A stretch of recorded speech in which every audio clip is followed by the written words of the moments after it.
What up, y'all? I'm back. It's been a long, long time, but life happens. But right now, I want to get into the NFL Week 6 games of the week, starting off with the Seahawks and the Bengals. Now, this game was actually over, in my opinion, at halftime. Um, the Seahawks just didn't look good. Geno Smith looked horrible. It's like he turned back into a pumpkin. He had a great season last season, but this year he has not um, looked up to par.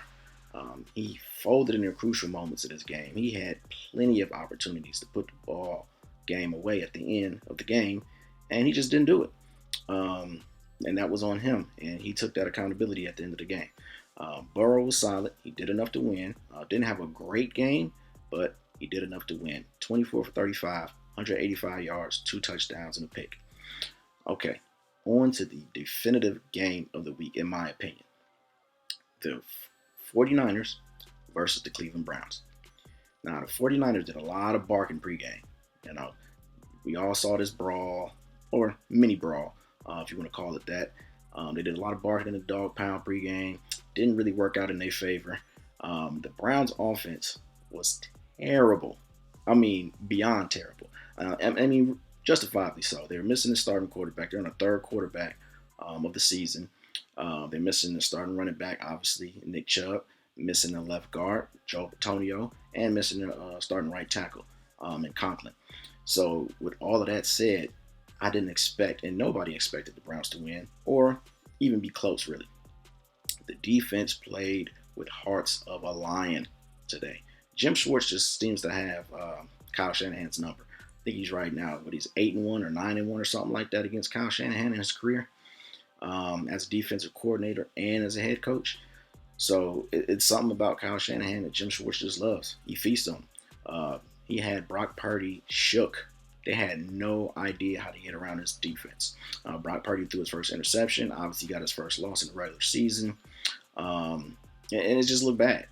He did put him in position to win the game, but Moody, that rookie kickers had a bad day yesterday. That rookie kicker missed that field goal, and it was pandemonium in Cleveland and for all Browns fans. Um, this was a great win. This was a significant win. This is Kevin Stefanski's probably his most significant win as a Cleveland Browns head coach.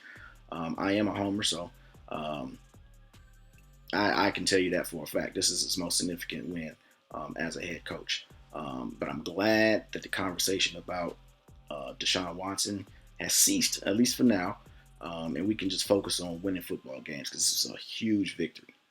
On to the next game. The next significant game, I would say, was the Eagles versus the Jets.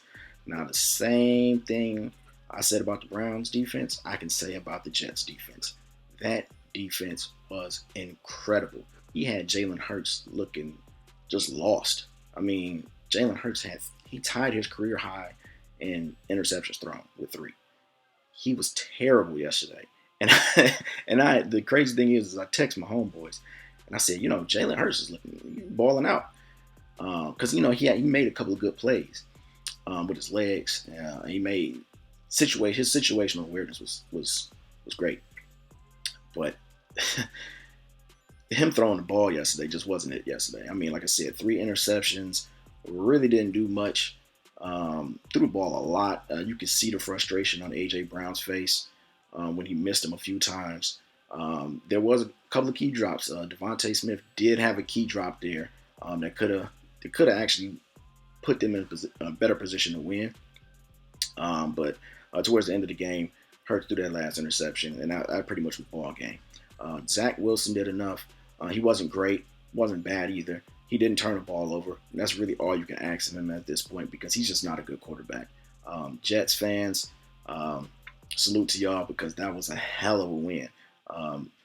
You, along with the Browns, eliminated the last undefeated teams in the NFL. So salute to y'all. That was a huge win. That was a hell of a ball game. I think that was a hell of a ball game. The last game for yesterday I want to talk about is the Giants at Bills. Now, this was not an entertaining game by any stretch of the imagination, but it kind of points out what a lot of people have been saying and stamps what everybody's been saying about the Bills and Josh Allen. Josh Allen is probably the most inconsistent quarterback in the league. I mean, he's just a conundrum. You don't know what you're going to get from him from week to week. One week when he plays Miami, he looks like that guy. Like he's in that class, in that category of being a top tier quarterback in the NFL. But these past couple weeks, I mean, you can kind of give him the excuse for the London game because, jet lag and all that stuff, whatever. But there was no excuse last night. Tyrod Taylor is probably the reason that the Bills won. I mean, he wasn't bad, but I mean, it's Tyrod Taylor. Let's just be honest about it. It's no disrespect, but he's just a career journeyman / backup. So you're not getting top tier performance out of the quarterback position when Tyrod Taylor is playing. Let's just be honest. But the Bills, Josh Allen, most inconsistent team in the league.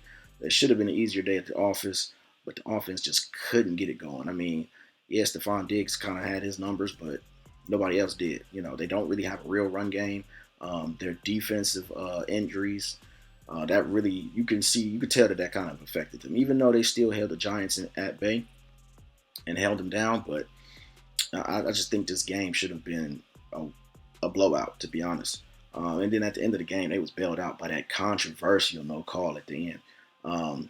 That was a bad call. I mean, it was clearly something, whether that was holding, pass interference, but that was clearly something. They got bailed out. And at some point, we do need to have a conversation about Josh Allen and where he really ranks in the league as far as starting quarterbacks, because everybody wants to put him in the category of Mahomes and Tua and all these top guys.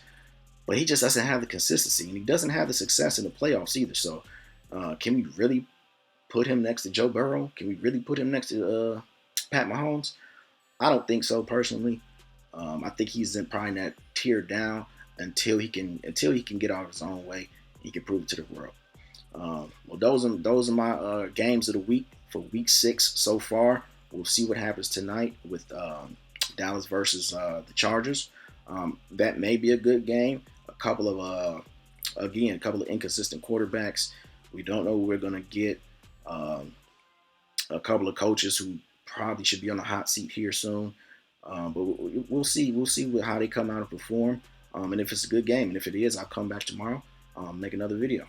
For now, peace.